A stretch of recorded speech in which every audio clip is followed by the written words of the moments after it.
Amados internautas, saudações. Sejam bem-vindos à edição número 131 do nosso podcast Chá de Coaching e Liderança.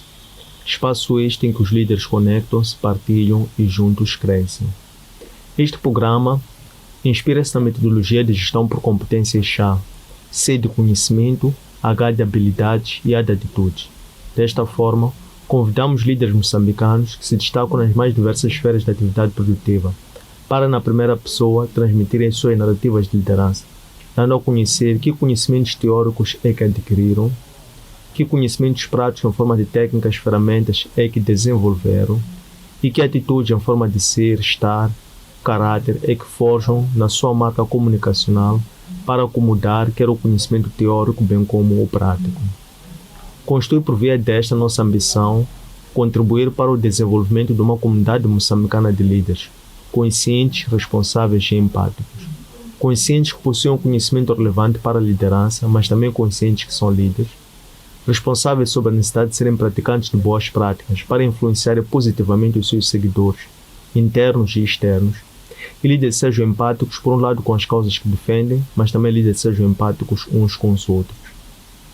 A técnica que nós privilegiamos é a comunicação, porque entendemos que essa é a principal ferramenta da liderança, através da qual os líderes transmitem as suas ideias de uma forma simples, fluida e compreensível, para que os seus liderados possam não só compreender, mas também apropriar-se dessa mesma causa, de forma que quando o líder se tornar dispensável, esta causa possa ser postecipada para a atual e futuras gerações. Temos como líder convidado para a edição de hoje Apóstolo João Alexandre, líder e fundador da Igreja do Fogo Revelado, missionário, licenciado em Diplomacia Pastoral e Missiologia. Apóstolo João Alexandre, bem-vindo ao nosso podcast. Muito obrigado, é um prazer estar aqui neste programa. Obrigado.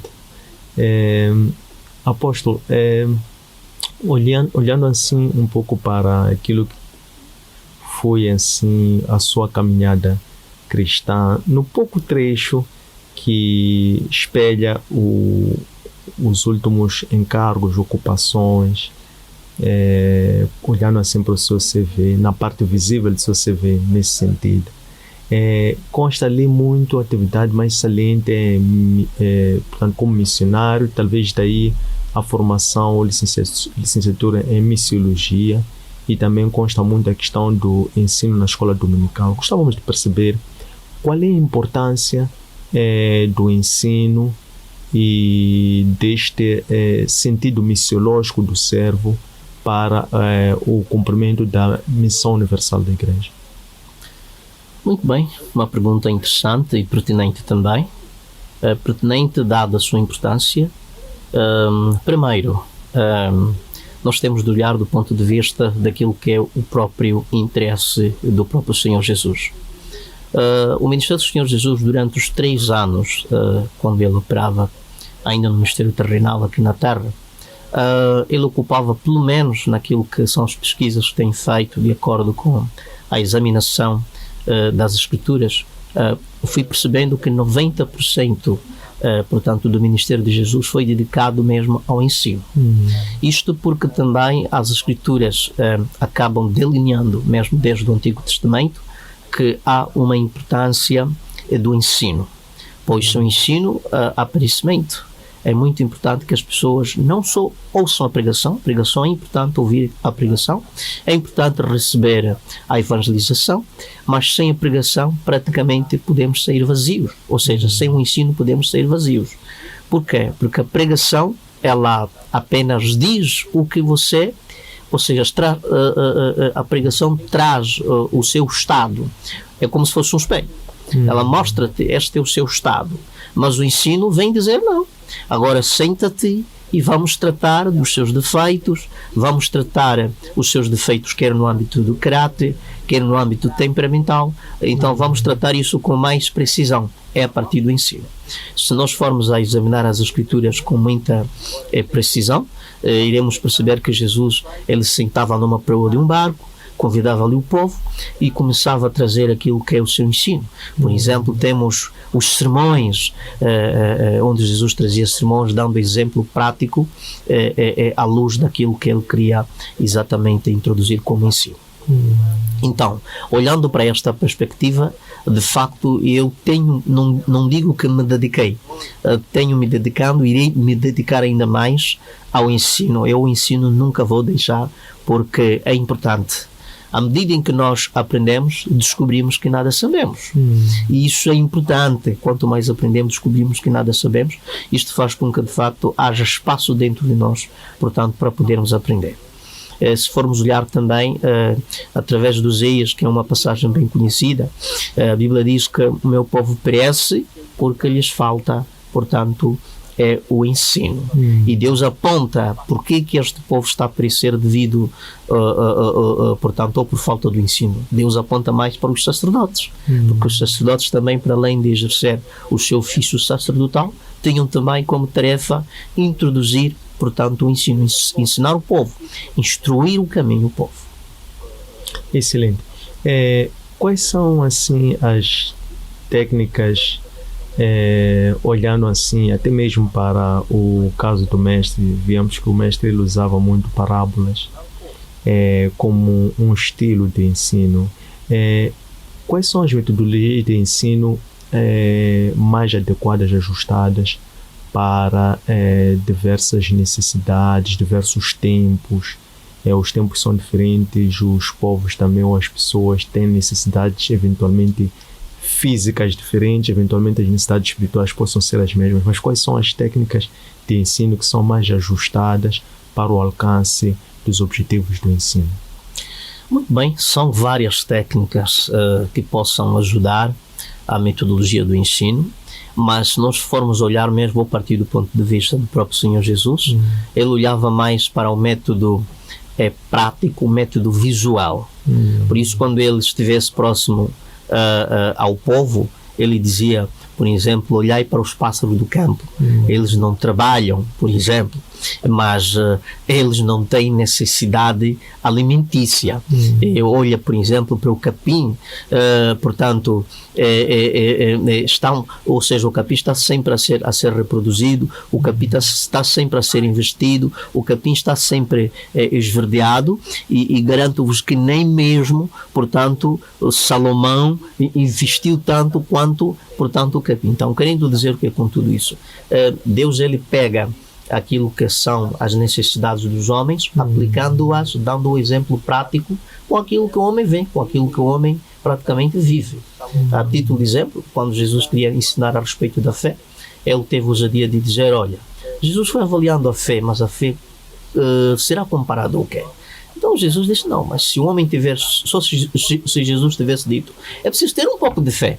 Seria um pouco difícil o homem compreender esta fé, como é que irá florir, esta fé como é que irá dar frutos. Então Jesus disse, olha, a fé como o grão da mostarda, que sendo, portanto, a semente mais pequena, na verdade, quando plantada, torna-se numa árvore bem gigante, de tal forma que os pássaros aninham-se nela. Então, mostrando com tudo isso o valor da fé, querendo dizer, olha, se você crer só um pouquinho, isto vai mover o mundo espiritual. Tu crendo, praticamente verás. Não é para tu ver, para depois crer.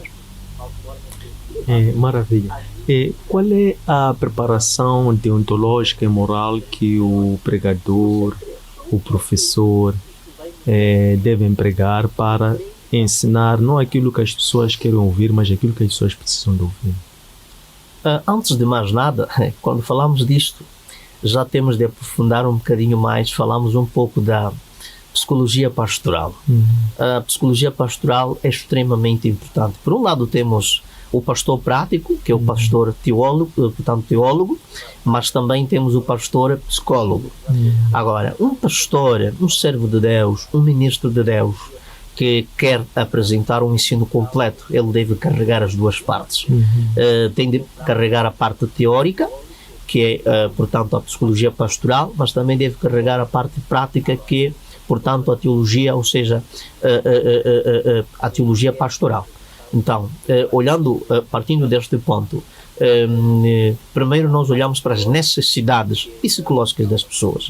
Não é só a pessoa veio e já estamos a orar, não é só a pessoa veio e já estamos a dizer Deus vai resolver isto e aquilo. Não. A alma voltará assim como ela entrou, a alma não será tratada, porque na verdade, como se tem dito, a igreja portanto, é o hospital das almas. Então, sendo que a igreja é o hospital das almas, é preciso que haja um tratamento muito profundo em função da enfermidade que esta pessoa carrega. Algumas pessoas abandonam a igreja não porque não gostam de alguém lá, não porque não gostam dos sermões, mas porque estão a passar situações de ordem psicológica, psicoemocional tão terrível, tão terrível, que o próprio pastor não o compreende. Então, por conta disso, ele começa a ver, estou na igreja, mas não vejo mudanças. Então, a mudança espiritual, sim, mas temos de olhar a parte psicológica. Isto é ter um contacto direto com as pessoas, procurar entender o estado das pessoas. Por isso, o livro de Provérbios lá, diz o Salomão, procura entender o estado, portanto, das suas ovelhas. Então, é muito importante ter um contato direto com esta alma, com esta pessoa, procurar saber o que é que está a acontecer. E Jesus, ele chegou a chamar os seus discípulos de amigos. Antes que fossem discípulos, Jesus os tratava. Jesus os convidava para um passeio, sentavam e dizia: eu já não vos considero discípulos, seguidores, mas vós sois meus amigos. Então, para chegar na dimensão de amizade com os discípulos, certamente que Jesus os compreendia, Jesus os conhecia melhor, sendo Deus, claro, mas por um lado como homem, como pessoa, compreendia o seu lado psicoemocional. Então, para poder introduzir, para incrementar o ensino com sucesso, é muito importante, sim, ter em primeira linha contacto com a alma e compreender o caráter, compreender o caráter social, compreender o caráter comportamental, que vai ditar geralmente como é que esta pessoa se comporta no seio da sociedade, como é que esta pessoa porta-se, se é casado a nível do seu lado. Muitas vezes não precisamos assim ver com os nossos olhos que este homem porta-se assim do seu lado, que esta mulher porta-se assim. Mas a partir de uma conversa, nós acabamos notando realmente quem esta pessoa ela é.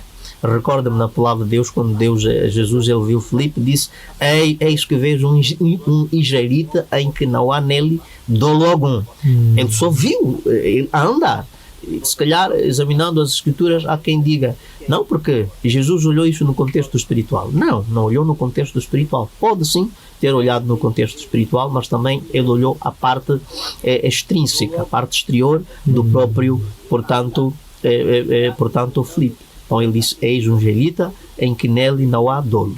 Ele olhou que ele era um homem que pagava impostos, olhou para o lado social do Filipe, que era um homem leal, olhou para o lado psicológico de Filipe, que era um homem que certamente podia andar com Jesus, e muitas outras vertentes da parte física que Jesus acabou aprovando no próprio, portanto, Filipe. Excelente. Ouvi ou melhor, há pouco... Natanael. Sim.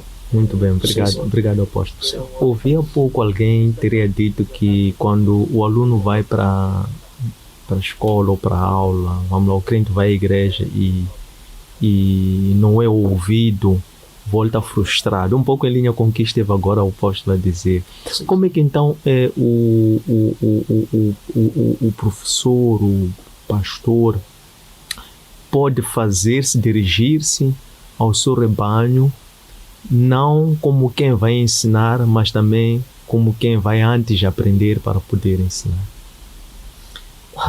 Interessante. Aliás, já sabes, na sua questão já respondeste.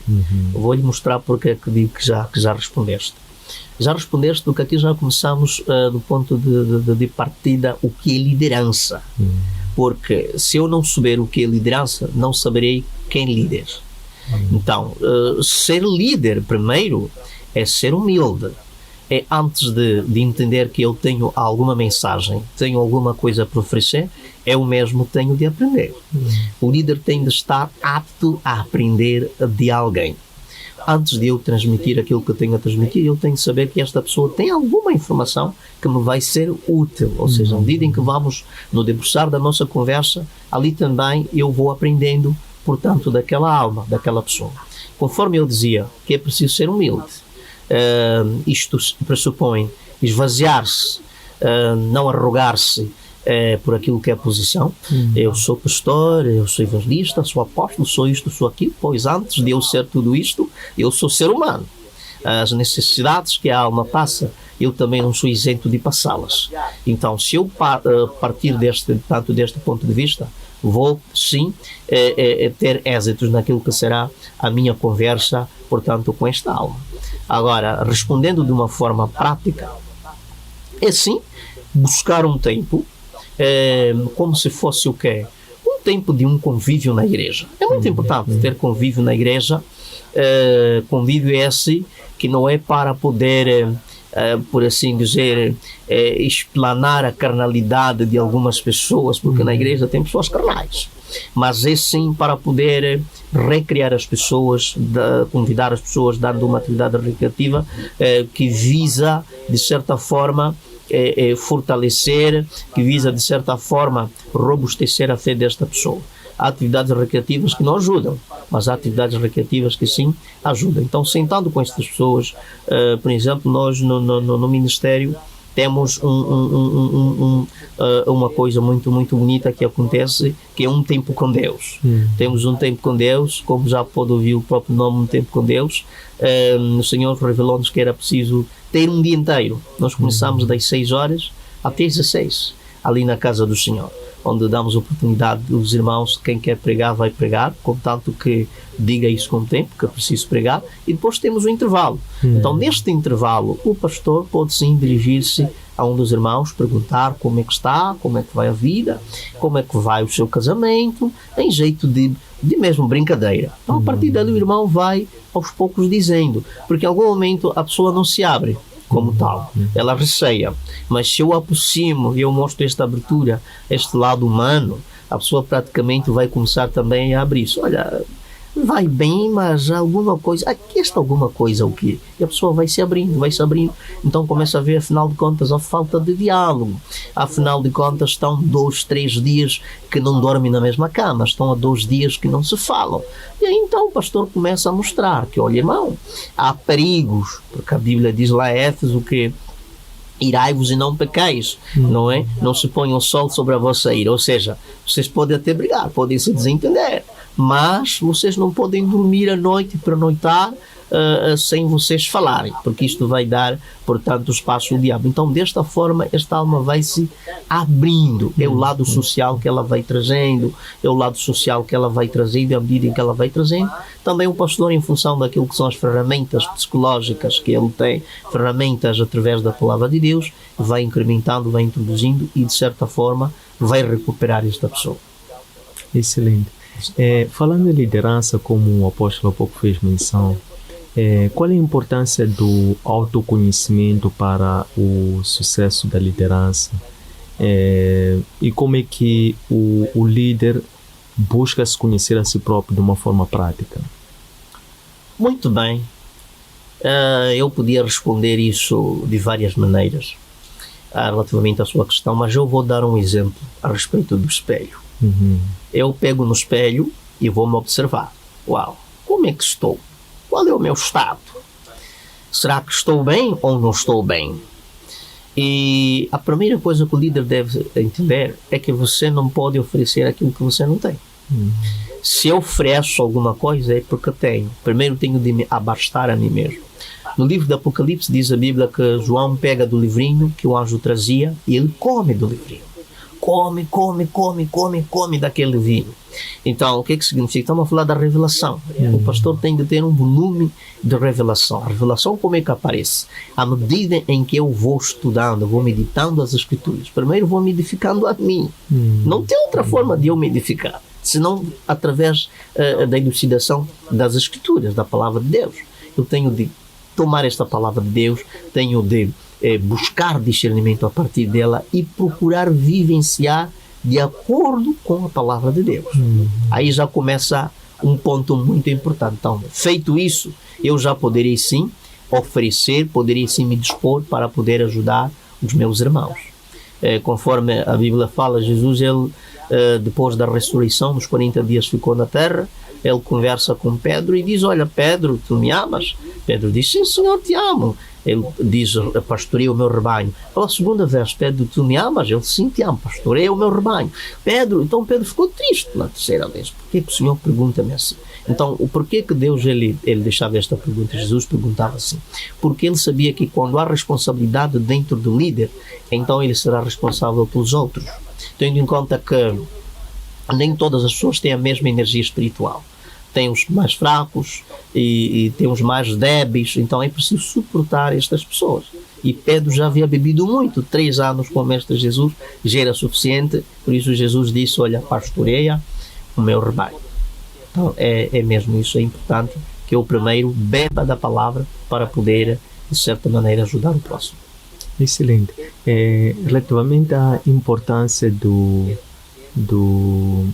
servo e buscar essa autoedificação através da busca pelas escrituras sagradas, pela revelação através das escrituras sagradas, o apóstolo falou sobre discernimento.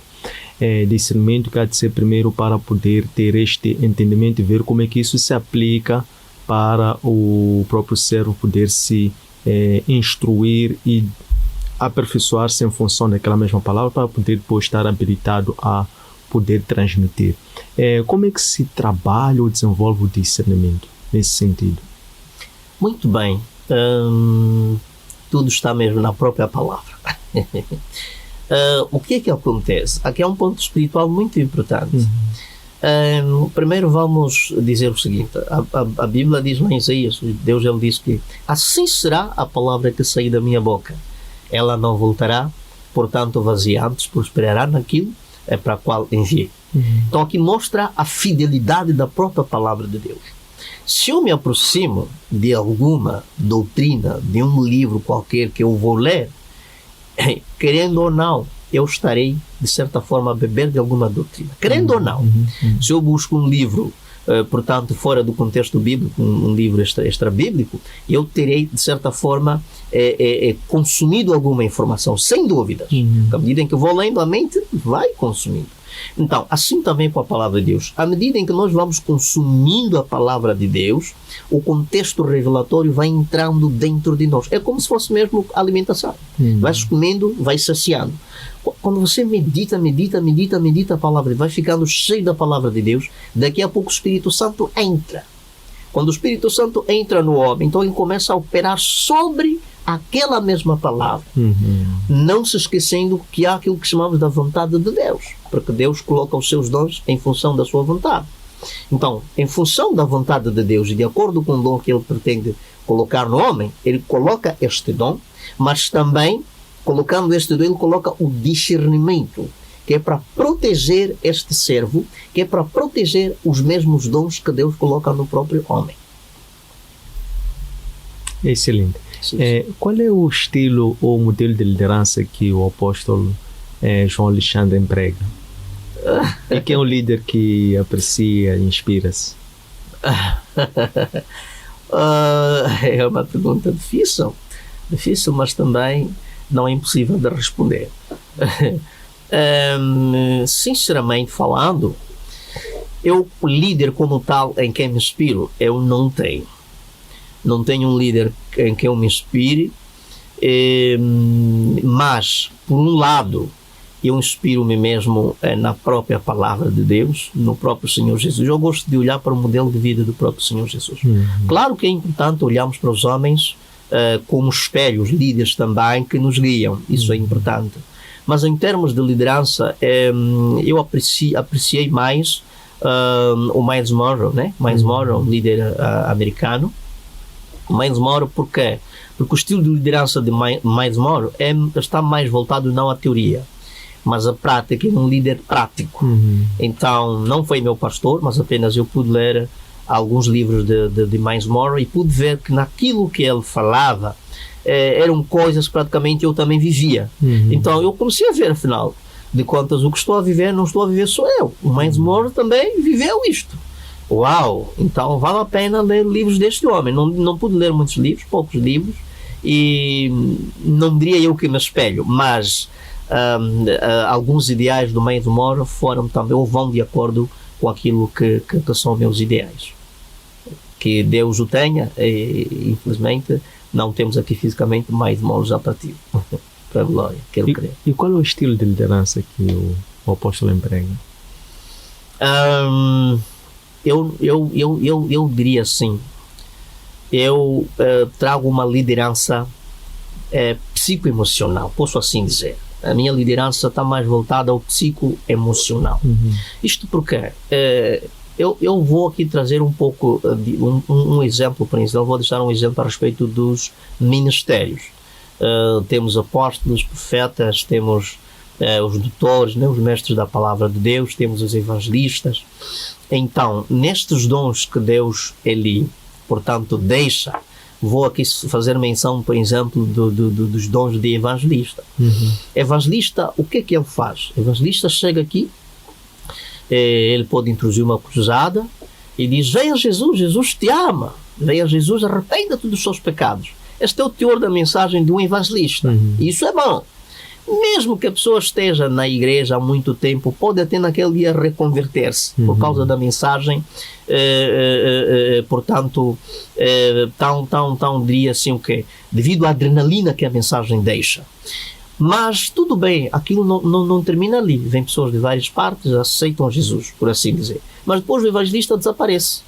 Ele dali já não fica mais, vai para outro lugar e a mensagem é a mesma. Venha Jesus porque Ele te ama, arrepende dos seus pecados, deixa a bebida, droga, vícios, etc. Depois vai para outro lugar. A pergunta que se coloca é: como é que estas almas serão cuidadas? Como é que vamos cuidar destas pessoas? Porque elas vieram a Jesus. E depois o evangelista ainda diz: venha Jesus assim como estás, porque Jesus te ama. Tudo bem, eu vou assim como está. Sendo homem pervertido, sendo mulher pervertida, vou nesse pecado todo. Mas o ensino já deve entrar. A parte psicoemocional deve ser tratada. Se calhar é uma mulher ou é um filho, nós estamos num mundo pervertido mesmo, não podemos negar essa verdade. Se calhar sofreu um estupro, uma violência, em algum momento, e está lá a dor, está lá este problema, e traz, portanto, sequelas na alma. E esta pessoa não é feliz. E pode ser que esteja até na igreja. Mas este lado não foi tratado, não foi, portanto, revisado. Então fica ali aquela alma e o evangelista diz: venha Jesus. É possível essa alma poder subir ao céu? Será possível que esta alma venha se converter para Cristo realmente? Quando ela tem mágoa, está com rancor dos que lhe fizeram mal, tanto dos que lhe destrataram? Então há uma necessidade de aí então entrar em ação o lado psicoemocional, que com muito carinho, com muito amor, com muito tempo, tem de sentar, escutar a pessoa, compreender a pessoa e começar, de certa forma, a introduzir a verdade da parte do Senhor. E desta forma esta pessoa será salva, sem dúvidas. Então eu diria que a minha liderança está mais voltada ao psicoemocional, mas também não descarto da parte prática, porque em algum momento também sou evangelista, trago essa mensagem, mas quando trago essa mensagem, o que é que eu faço? Venha Jesus, eu sei que a pessoa veio, mas depois eu vou me dirigir, vamos sentar, vamos ao ensino, começo a mostrar que não é só venha Jesus, porque não vais entrar no céu nesta condição. Então é preciso tratar-se, retratar-se diante de Deus. A semelhança do que Jesus diz que o Evangelho é como um pescador que lança a sua rede no mar. E ali ele pega peixes de várias espécies. Então vem, tira e começa a separar. Então é preciso entrar no processo de escamar, separar o que é comestível, o que não é comestível, o que é bom, o que não é bom. Então o Evangelho, ou seja, o lado psicológico faz isso, separar o que é bom e o que não é bom. Excelente. Qual é o propósito de vida do líder apóstolo João Alexandre? O meu propósito de vida, na verdade, é deixar um legado a respeito do Evangelho. Por que eu digo isso? Jesus deixou o legado, mas não é o bastante. Se fosse o bastante, ele não deixaria a grande comissão que de pregar o Evangelho a toda a criatura. Aquele que crer será salvo, o que não crer será condenado. Então, Jesus deixou um legado, mas que este legado deve ser contínuo. Para que esse legado seja contínuo, há uma importância extrema de os líderes poderem pegar os princípios de ensino de Jesus e começarem a incrementar, a disseminar na sociedade, a propagar, seja lá onde estiverem, para que as pessoas realmente possam seguir a linha de vida ou de conduta, portanto, do Senhor Jesus Cristo. Muito bem. E quais são as estratégias que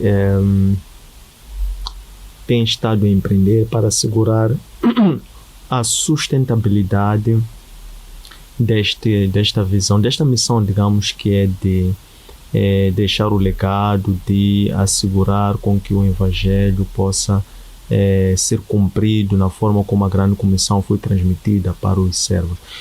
Qual é a estratégia que emprega para assegurar a sustentabilidade dessa missão a longo prazo?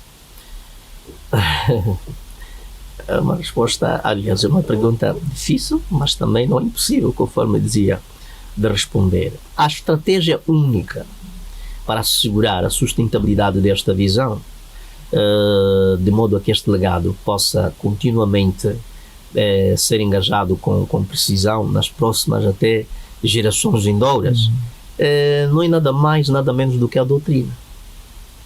A doutrina é que é a forma de assegurar uma visão. Ora, vejamos, a grande luta no mundo nos dias de hoje, ela tem a ver com a doutrina. Um partido tem uma doutrina, uma empresa tem uma doutrina, uma família tem uma doutrina. Ou seja, a doutrina é uma base que vai ditar a conduta de uma organização, que vai ditar a conduta de uma igreja, que vai ditar a conduta de qualquer tipo de visão que tivermos. Então, Jesus em algum momento era perguntado com as pessoas, que doutrina, que nova doutrina é essa? Por quê? Porque ele expulsava os demónios com autoridade. Então, começaram a ver que realmente é uma doutrina nova, coisa essa que nunca vimos. Temos aqui os fariseus, os mestres também da lei, os doutores da lei estão aqui, os rabinos, e nunca vimos a fazer isso, mas este expulsa os demónios. Então, que nova doutrina é essa? Paulo também em Atenas recebe as mesmas perguntas semelhantes à de Jesus. Perguntam, que nova filosofia é esta que tu trazes? Porque Paulo entra, quando vai para Atenas, encontra lá, sabemos que Atenas ela estava envolvida de muitas, ou seja, muitos princípios filosóficos, mas a Bíblia destaca mais o epicurismo e o estoicismo e tal. Então os epicureus, portanto os estoicos, ali entram, mas que nova filosofia é essa que você está introduzindo? Então, querendo dizer o que é que a doutrina, ela vem para assegurar a visão. Por exemplo, em função da doutrina, entras numa igreja, tem igrejas, por exemplo, que não aceitam que a mulher, por exemplo, rape cabelo. Isto é uma doutrina que está lá. Agora, entras numa igreja onde, por exemplo, a mulher não se aceita que ela coloque mecha. É uma doutrina que está lá. Entras numa igreja onde a mulher não pode usar, por exemplo, calças. É uma doutrina que está lá. Agora aqui tem um ponto. Esta doutrina vai de acordo com a palavra de Deus ou não? Aí é que está. Mas de uma ou de outra forma, a doutrina é que irá suportar a visão do líder. Porque as pessoas não seguem líder. As pessoas seguem uma visão. O líder morre, por isso há líderes que começam com uma visão, quando o líder parte, a visão também morre. Por quê? Porque ele não deixou bases doutrinárias que assentassem sobre a sua visão. É mesmo isso. Excelente. E como manter essa doutrina inviolável, pura, tendo em conta aquilo que os contextos são diferentes, as culturas também são diferentes? Nós víamos Paulo, ele tinha uma multiforme, passo a repetição, forma de evangelizar, quer a judeus, quer a gentios, e nós estamos numa realidade específica, África, Moçambique, e deu aqui alguns exemplos sobre povos, culturas, hábitos. Como é que se pode assegurar a inviolabilidade da doutrina, incorporando elementos culturais para assegurar que haja a eficácia da doutrina ser, como você vai dizer, o combustível para assegurar a visão? Muito bem. Aqui já entramos num ponto crítico. É um ponto crítico porque este aqui é o grande problema, mesmo desde os tempos, portanto, bíblicos até esta parte. O problema de culturas, na verdade, tem sido uma dor de cabeça até os dias de hoje. Dor de cabeça de verdade. Isto porque Jesus ele terá dito assim: vós invalidais a palavra de Deus por causa das vossas tradições. Todo povo tem uma tradição, todo povo tem uma cultura. Agora, o líder deve saber pegar uma doutrina, ele deve introduzir numa sociedade, agregando a sua doutrina, sem com isso a doutrina sofrer alguma violência. Isto então é importante que haja sabedoria. Vou dar um exemplo. Por exemplo, por exemplo, sobretudo em culturas africanas, temos muito a poligamia. Contra o homem com 10 mulheres, 6 esposas, 4 esposas. E ele vem, aceita Jesus. E ele aceita Jesus. Eu, de coração, aceito a Jesus de verdade. Tudo bem. Então, aí o que é que vamos fazer? Tem 6 esposas. E o pregador diz, larga estas mulheres ou procura casar-se com uma. Aqui começa um grande problema. Aqui começa o problema de cultura. Como é que o homem deve largar? Houve uma situação idêntica em que, de facto, era um homem polígamo e o pastor disse, só tens de largar porque a Bíblia não aceita isso. Os conceitos bíblicos não vão de acordo portanto, com a poligamia. E o homem disse, não, se for assim eu prefiro deixar a igreja e eu continuo com a minha vida, com as minhas esposas, porque elas dependem de mim, eu as amo. Então como é que de repente dizes que tenho de largar, portanto, as minhas esposas? Então aqui já é preciso entrarmos naquilo que eu estava aqui a dizer, um ensino profundo do próprio pastor, do próprio líder. Perceber o que é que se deve fazer com esse. Introduzir a doutrina, sem com tudo isso criar atritos entre a doutrina e a cultura. Mas tudo isso está na palavra do Senhor. Paulo, ele disse, foste encontrado escravo, então permaneça assim. Foste encontrado livre, agora és escravo, então permaneça assim. O que é que significa? Não precisa pressionar. Porque tem momentos em que nos esquecemos que o Espírito Santo é que opera, é que convence o mundo do pecado, da justiça e do juízo. Então por que vamos amassar tanto em obrigar, em oprimir a pessoa? Apenas vamos falar a palavra de Deus. Deus diz, a palavra do Senhor diz que isto não se pode fazer. Não se pode matar, não se pode roubar. E deixa a pessoa. Que o Espírito Santo vai trabalhando. E a pessoa sozinha há de começar a ver que eu estou sim numa sociedade, mas agora eu estou num meio espiritual, num meio de santidade, onde o modelo de vida é outro. Ele vai se adaptando também ao modelo de vida dos irmãos, ao modelo de vida do seu líder, e em função disso, não terá como ele continuar a viver na promiscuidade. Então, este é um dos caminhos muito importantes de nós podermos introduzir a doutrina sem com isso entrar em contraste, portanto, com a cultura. Um dos exemplos, vou aqui deixar exemplo, quando o povo já estava corrompido nos dias de Elias, e Elias, ele olha para o povo já corrompido, já distante de Deus, ele diz, olha, se Deus é Baal, segui. Se Deus é Baal, segui. Se é Deus, também segui. Ou seja, o que ele estava a dizer? Olha, independentemente do que vocês estejam a fazer, com vossas culturas, com vossos deuses, Deus não deixa de ser Deus.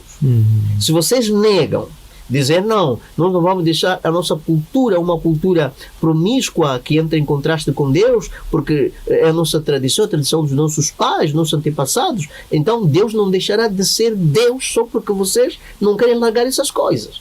Então, isso em algum momento é preciso deixar estas filosofias, são filosofias bíblicas que é preciso deixar a par da própria pessoa, para que a própria pessoa medite sozinha e veja o que é que realmente é bom. Porque o Evangelho requer sacrifício.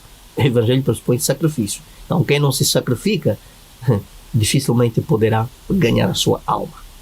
Excelente. Sim. Como é que o Evangelho pode ser uma ferramenta de olhar, interpretar no contexto local, que é um contexto marcado por vários desafios, mas nomeadamente a questão da pobreza, né? Sim, sim. Como é que o Evangelho pode ser uma ferramenta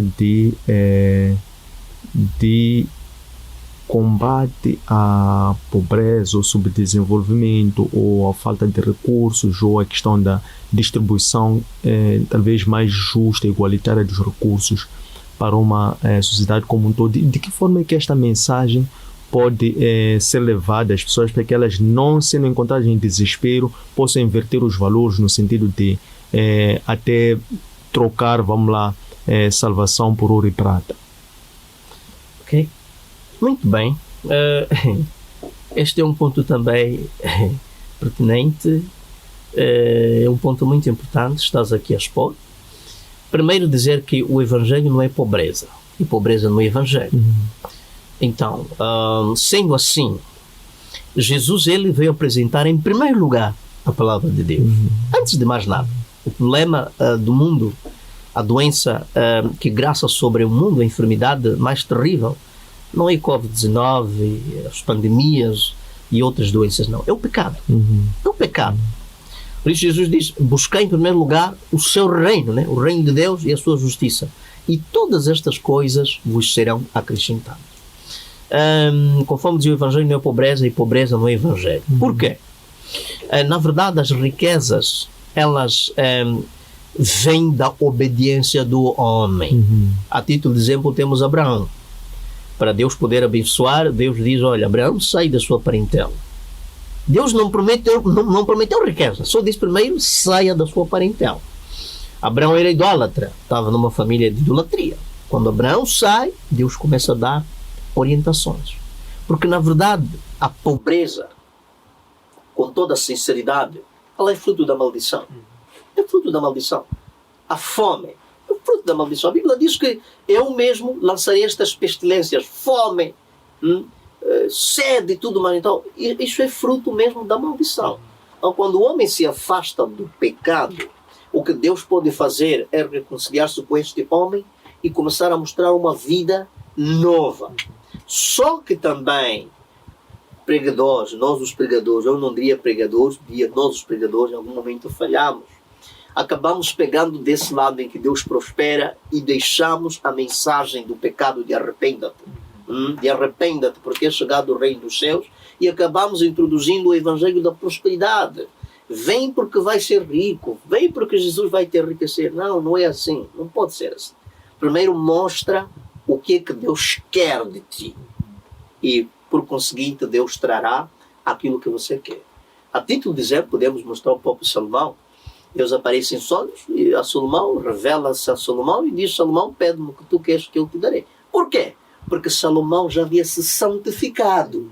Salomão já tinha uma comunhão com Deus. Depois de sacrificar isto e aquilo, uma comunhão com Deus leva o povo à comunhão com Deus. Deus se agradou. Salomão, agora peça o que tu quiseres. E Salomão foi muito sábio. Ele diz, olha, Senhor, eu não quero muita coisa, só quero que me dê sabedoria de maneira que eu saiba conduzir-me perante este povo. Uau, Deus agradou-se. Tudo bem, Salomão? A Bíblia diz que Deus não só deu sabedoria, como também acrescentou riquezas. Riqueza tal que homem nenhum teve até os dias de hoje. Então, querendo dizer o que é com tudo isto? Deus prospera sim, quando o homem se santifica, mas não vamos pegar deste princípio como sendo a base da mensagem para o homem. A mensagem é pregai e dizei, é chegado, arrependei-vos, porque é chegado o reino dos céus. Muito bem. Quais são os 2, 3 livros que o apóstolo João Alexandre leu e que mais lhe impactaram? Bem, não me recordo muito bem os outros 2. Isto porquê? Porque pude ver que os livros por exemplo, o livro de Miles Monroe tem quase a mesma similaridade. Fala um pouco de visão, é quase tudo a mesma coisa. Só há pequenas diferenças, mas é tudo a mesma coisa. Então, eu pude ler também o livro de liderança de John Maxwell. Acho que são 21 leis de liderança. São livros que li há muito tempo. E depois também de Miles Monroe tem a ver com visão e liderança por aí. São livros que li de facto há muitos anos. Já lá passam 15 anos, se a memória numa traição assim. Então são mais ou menos estes livros de Maxwell, John Maxwell e também de Miles Monroe. Excelente. Já que, por coincidência, denota que o apóstolo aprecia leituras sobre liderança espiritual, quais são os 3 ou 4 principais características ou mais importantes e relevantes de um líder espiritual? Muito bem. A primeira característica de um líder, ele tem que ser sábio, tem que ter sabedoria. A segunda característica, tem de ter um caráter aprovado diante dos homens e diante de Deus. Ser sábio por quê? Ser sábio para poder saber resolver conflitos. Porque um líder deve saber resolver conflitos. A terceira característica de um líder, ele deve ser fiel. Fidelidade. fiel consigo mesmo e fiel para com os terceiros. E, em primeiro lugar, com Deus. A quarta característica de um líder, ele deve ser manso. A mansidão. Um líder manso é aquele que não explode, é aquele que não se ira facilmente, pode receber alguma informação, quer seja agradável ou desagradável, mas ele sabe levar e ir apresentar a Deus. A título de exemplo, vou aqui fazer menção de um líder tão manso, que era o Ezequias, o rei Ezequias. Mesmo depois de pecar, Deus, ele diz a Isaías, vai, diga a ele que vai morrer, arruma a sua casa, que agora já vais morrer. Uau! Repare a atitude de Ezequiel, ou de Ezequias. Ezequias podia ter se irado. Encontramos exemplos de reis na Bíblia que, depois de receber uma mensagem da parte de Deus, eles era comum, normal, pegar o mesmo profeta e aprisionar, pegar o mesmo profeta e açoitar, ou até matar, porque a mensagem dura e ficou enfurecido. Mas Ezequiel não agiu assim. Quando recebeu esta notícia, Ezequiel foi no altar e disse: Senhor, lembra-te de mim. Lembra-te, apesar de eu haver pecado, mas lembra-te das minhas boas obras, Senhor. Começa a negociar com Deus. Então, um líder manso é aquele que sabe negociar, não só com Deus, mas também sabe manter as pessoas do lado dele. Porque há pessoas que se frustram. Então é preciso ser pacífico, buscar o lado pacífico, como Abraão fazia. Abraão estava a negociar pelas almas. Quando Deus diz: olha, eu vou te comunicar-te que vou destruir Sodoma e Gomorra por conta dos seus pecados. E Abraão começa a interceder. Então, é preciso que o líder seja manso para que saiba negociar. E aí, então, é o líder diplomata. Entra a diplomacia divina. Tem que ser um diplomata. Então, é basicamente isso. Esta é uma das características de um líder. Excelente, muito obrigado. Para terminar, porque o tempo já vai assim escasso, apesar desta deleitosa aula sobre liderança, gostávamos de aprender como é que o apóstolo João Alexandre prepara-se diariamente, do ponto de vista mental, emocional, físico e espiritual. Olha, eu vou deixar aqui um segredo para todos os líderes que nos assistem, sejam onde estiverem. A palavra de Deus é a única. A Bíblia, ela espelha a alma do homem, quer seja de que raça, quer seja de raça negra, branca, amarela, vermelha, não importa a raça, mas a questão é que a Bíblia, ela espelha aquilo que é a alma do homem, o estado do homem. A primeira coisa, antes de mais nada, a forma de eu me preparar é estar bem com a minha parceira. É o primeiro segredo. É o primeiro segredo. A pergunta que eu faço é: como é que um homem, um líder, tem coragem de assumir o altar quando está em desavenças com a sua esposa? Não tem como. Não é possível. Porque se ele está em desavenças com a sua esposa, com a sua parceira, então ele está desequilibrado emocionalmente. Disto não há dúvida. Pode até tentar esconder, mas sempre será patente. Ou a mensagem vai estar deturpada, ou o Espírito Santo não vai agir como devia, porque este homem não está bem. Olha, o lado mais complexo da alma é o lado emocional. Quando o psicoemocional está desnorteado, todas as partes do homem ficam também desnorteadas. Então, primeiro eu procuro estar bem com a minha esposa. Quando eu digo estar bem com a minha esposa, estou mesmo a cumprir a palavra do Senhor, que diz que se alguém não sabe cuidar da sua casa, como cuidará da casa de Deus? Então eu tenho que estar bem com a minha família primeiro, estar em paz com a minha família. Esta é a primeira coisa. E depois eu estar bem com o meu Deus. Porque às vezes nós pensamos que podemos estar bem com Deus, mas como é que eu vou estar bem com Deus se não estou bem também com os homens? Então é preciso estar bem com os homens, ou seja, o nosso relacionamento tem de ser em duas vertentes, ou seja, apresenta-se em duas vertentes, de forma vertical e também horizontal. Bem com os homens, mas também bem com Deus. Não é só bem com Deus, mas também bem com os homens. Então os homens, em primeiro lugar, antes dos terceiros, têm de estar bem com os de casa.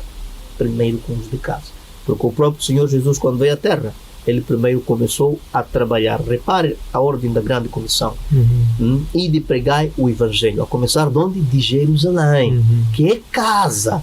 o lugar onde Deus enviou ele, depois para outras partes, Samaria e tudo mais. Então é importante também, eu preparo-me no sentido de estar bem com a minha casa, com a minha família, e depois daí vou pegando as escrituras. Já o facto de estar bem com a minha casa, já estou bem, não tem outra coisa, estou bem equilibrado emocionalmente, então posso assumir o púlpito, posso assumir o altar, e sinceramente vai fluindo a graça de Deus, porque estou bem.